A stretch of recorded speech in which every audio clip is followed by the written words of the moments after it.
Have you ever discovered the most devastating truth about a person you've loved unconditionally? My world shattered last year. I found out my husband of 15 years had been living a double life. It wasn't a quick affair or a drunken mistake. It was a meticulously constructed reality he built alongside our marriage. The other woman had a family, too. He saw her 3 times a week. They went on vacations together. He bought her gifts. He had another house in another state. He even used a different name sometimes. He maintained this elaborate charade for over a decade. I only discovered it because of a misplaced credit card statement. The details that unraveled afterward were like a twisted movie plot. I struggled to reconcile that man with the person I thought I knew. I replay our memories, searching for clues I missed. I question every shared moment, every loving gesture. I wonder if any of it was real. Was our life together just a performance for him? I thought we were happy. I thought we were building something lasting. Now, I realize I was living a lie. We met in college. He was studying engineering, and I was in the art program. He was quiet, thoughtful, and incredibly kind. He listened when I talked about my dreams, encouraged me when I doubted myself, and celebrated every small victory. We fell in love slowly, a comfortable and steady burn. After graduation, we moved to a small town, got married, bought a house. We had a dog and talked about kids someday. Our life wasn't flashy, but it was filled with a quiet joy. We worked hard, supported each other's ambitions, and enjoyed the simple things like cooking dinner together and watching movies on Friday nights. I truly believed we were happy. He always told me he was happy. I am still trying to understand where things went wrong. I analyze every memory, searching for clues that I missed. I ask myself if I was blind, or simply naive. Perhaps I was too comfortable in our routine. Maybe I stopped paying close attention. He seemed content. We never argued. We communicated openly about our days, our worries, and our dreams. I thought we were a team. I thought we were building a life together, brick by brick. I trusted him completely. That trust is shattered now. I hate myself for snooping. I know I should not have looked through his things. Now that I know what I know, I wish I could go back and leave that box untouched. The phone contained messages, pictures, and videos that painted a completely different picture of our relationship. They revealed a double life I never suspected. He had been seeing someone else for months. He told her all the things he used to tell me. He promised her a future. I do not know how to process this information. Then I found the phone. It was an old phone, hidden in a box of old cables and chargers in the back of his closet. I was looking for a spare charger for my tablet and stumbled upon it. Curiosity got the better of me. I turned it on. It wasn't password protected. The messages were extensive, years worth of texts, photos, and videos. The recipient was listed as Sarah. At first, I thought it was a coworker, maybe someone he had a close friendship with, but as I scrolled through the messages, the truth hit me like a punch to the gut. I felt sick as I read more. The messages went back to when we first started dating. I saw profession of love, plans for a future, and details about their intimate moments. He told her things he never told me. He shared dreams with her that I thought we were building together. The more I read, the more the betrayal stung. I did not understand how he could lead a double life for so long. He acted like a loving and devoted partner, all the while he was sharing his life with someone else. I went through every message I could find. I needed to know the extent of the deception. I learned that this affair had been going on for years. It started shortly after we bought our house. They had been on trips together, celebrated anniversaries, and even talked about marriage. He painted a picture of a life with her that mirrored the one he had with me. It was like I was looking at an alternate reality. This was a reality where I did not exist. Sarah wasn't a coworker. Sarah was another woman, a woman he was deeply in love with. The messages spanned 5 years. 5 years of intimate conversations, shared jokes, and declarations of love. 5 years of him telling another woman how much he cared for her, how beautiful she was, how he couldn't wait to see her again. I scrolled through them all. I read every single word. I looked at the dates and times. I tried to figure out when he was sending these messages and what he was doing when he wasn't. I realized he was probably with her when he said he was working late. He was probably with her on the weekends he said he was out with friends. He lied to me constantly for 5 years. I thought I knew him. I thought we were building a life together, but he was building a life with someone else. I went to her profile next. I found her social media account easily. It was all there, a chronicle of their relationship. It was laid out plainly for anyone to see, except me, his girlfriend. I never suspected anything. He was always careful with his phone. He always turned it away from me. He always had an excuse if I asked a question. I see now that it was all a performance. I feel so stupid for believing him. The photos were worse. Pictures of them together, holding hands, kissing, traveling. Pictures of them in her apartment, in restaurants, at concerts. Pictures of a life he never told me existed. I felt like I was going to be sick. I sat on the floor of the closet, clutching the phone, tears streaming down my face. I couldn't breathe. My hands shook so badly that I almost dropped the phone. I managed to choke out a few words to my sister. I told her what I had just read. She didn't say much. I could hear her typing rapidly on her keyboard. She told me she would be right over. I told her not to hurry. I needed a minute. I hung up the phone. I felt numb. I went back to the text messages. I wanted to see how long this had been going on. The messages went back months. I saw dates and locations. I saw hotels and restaurants. I saw pet names and emojis. I felt like I was reading a different person's life. It was his life, but not with me. It was a life I knew nothing about. I scrolled further, desperately trying to understand. I learned that he met her at a conference for his work. She lived in another state, a few hours away. He would travel there every few weeks, telling me he had business trips. He'd even bring me back souvenirs sometimes. Lies. All of it lies. The messages revealed details about their relationship. They had inside jokes, pet names for each other, shared dreams for the future. They talked about moving in together, getting married, starting a family, plans he never made with me.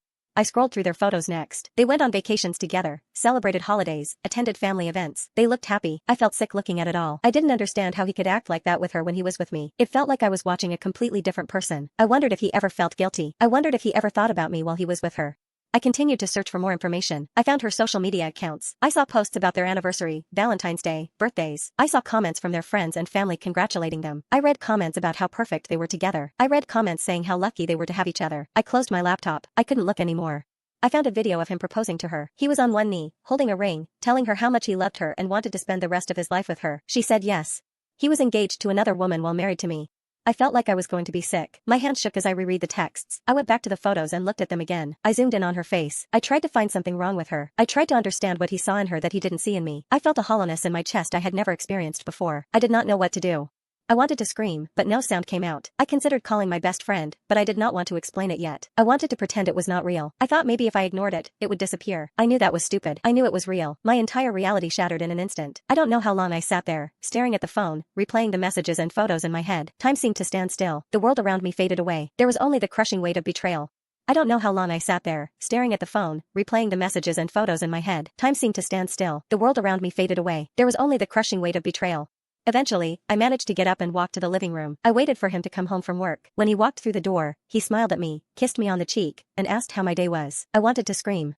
I acted like I was fine. I told him my day was normal. I asked him about his work. I made small talk while I prepared dinner. He sat at the kitchen table and scrolled through his phone. I watched him carefully. He seemed like his usual self, but I knew. The knowledge felt heavy. I felt sick. I wanted to confront him immediately. I needed to know the truth. I needed to understand. I also felt scared. What if he lied? What if he got angry? I decided to wait until after dinner. After we ate, I cleared the table. He went to sit on the couch. I followed him and sat next to him. I took a deep breath. I pulled out my phone. I unlocked it and opened the picture I found. I held up the phone. He went pale.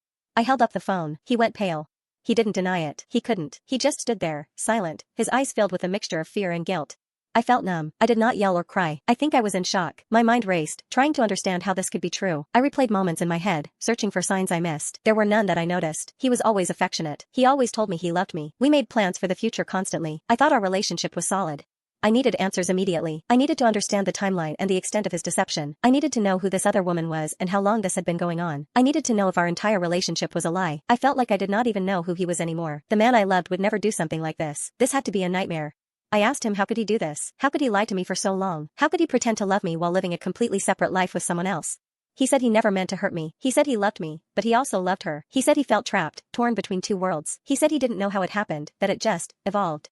I didn't understand how he could say all those things. How could he love us both? How could he not see the pain he caused? I asked him these questions. He didn't have any good answers. He just repeated his previous statements. I felt sick. I told him to leave. I needed time to think. I needed time to process what he said. I needed time to decide what to do next. He left. I sat on the couch. I stared at the wall. I thought about our relationship. I thought about all the good times. I thought about all the bad times. I realized the bad times outweighed the good. I realized I had been unhappy for a long time. I realized I deserved better. I decided I was done. His words meant nothing. They were empty apologies, hollow excuses. The damage was already done. The trust was broken. The love was gone. I told him to leave. I told him I never wanted to see him again. I stood there after I said it. I watched his face. He did not say anything back to me at first. Then he asked me if I meant it. I told him yes. I said that I was serious. He looked down at the floor for a long time. He finally looked back up at me. He nodded slowly. He did not argue with me. I think he knew I was past the point of changing my mind. I went to the bedroom. I heard him moving around in the living room. I assumed he was getting his things together. I sat on the bed and waited for him to leave. I did not cry. I felt numb. After a while, I heard the front door open and close. I stayed on the bed. I did not move until morning. He packed a bag and left that night. I haven't spoken to him since.